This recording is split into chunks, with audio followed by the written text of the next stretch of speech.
Hello everyone and welcome to The No Show. I'll be your host Nathan Orenstein, and today I'm going to be reviewing Weapons. Weapons is written and directed by Cregger and stars Julia Garner, Josh Brolin, Alden Ehrenreich, Benedict Wong, Cary and Austin Abrams. A teacher shows up to school to find that every student in her class is gone. It turns out that at 2:17 that morning, each of these children had left their homes and run out into the dark, essentially disappearing from existence. I'm not going to beat around the bush. Weapons was my most anticipated movie of the year as soon as I saw the trailer.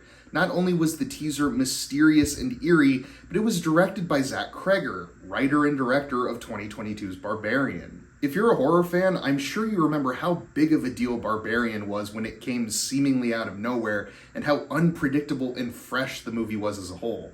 With Barbarian, former comedian Cregger had shot himself into the horror spotlight, and whatever he did next was going to be highly anticipated pretty much no matter what. Well, here we are in 2025, and Weapons is here, and I'm happy to report that it mostly lives up to the hype. I'm going to keep my thoughts on this one pretty vague because this is definitely a movie best experienced as blindly as possible. I do think the trailers do a good job of showing you the broad brushstrokes of the narrative while still keeping all those interesting details under wraps, so I wouldn't worry too much about those, but I wouldn't go digging any deeper than that. Anyways, right off the bat, Weapons presents an extremely unique scenario, in which 17 children all kind of seem to disappear, all at the same time, and all in the same way. Over a month later, the people of this small town are just trying to return to their normal lives. What follows is a sort of Magnolia-esque layering of intersecting lives that slowly reveals the truth.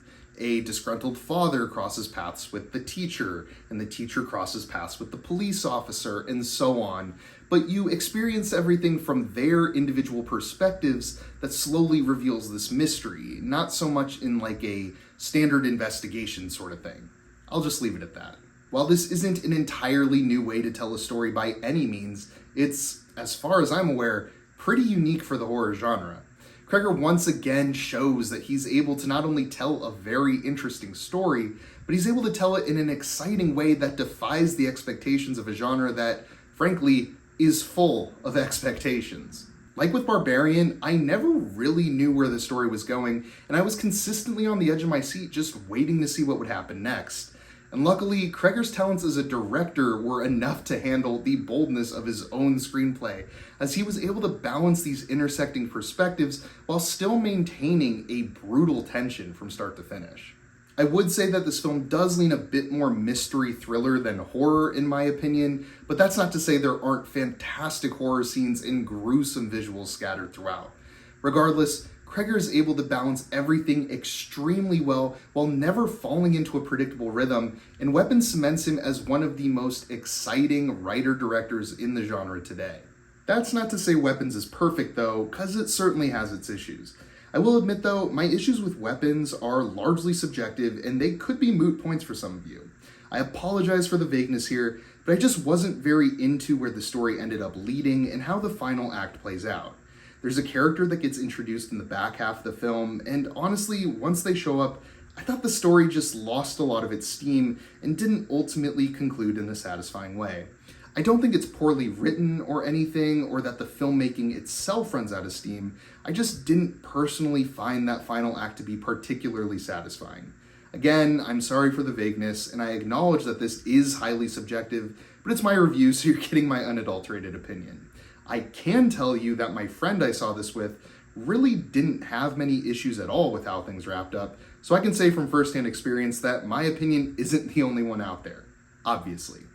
I also thought the movie probably could have had 15 minutes or so of fat trimmed, and that sometimes I didn't think the tone fully supported the narrative, but really, that last half hour is what took me out in the grand scheme of things. It's unfortunate, especially after the rest of the movie really brought the heat, but that's the way it is sometimes. Despite not fully loving it as much as I had hoped to, Weapons still delivers on the promises that Cregger made with Barbarian, and I would still classify this as an essential horror film. Its approach to storytelling is so bold, and it's exciting at every turn, even if it didn't necessarily lead to a conclusion that I personally found satisfying. That being said, sometimes it's about the journey and not the destination. Not really a saying that applies to movies, but I'm going to run with it for this one. I'm going to be giving Weapons a 7 out of 10. If you enjoyed the review, then feel free to leave a like and subscribe if you're new. And if you've seen weapons already, I'd love to hear your thoughts down in the comments below. I've been Nathan Orenstein with The No Show. Thanks for watching.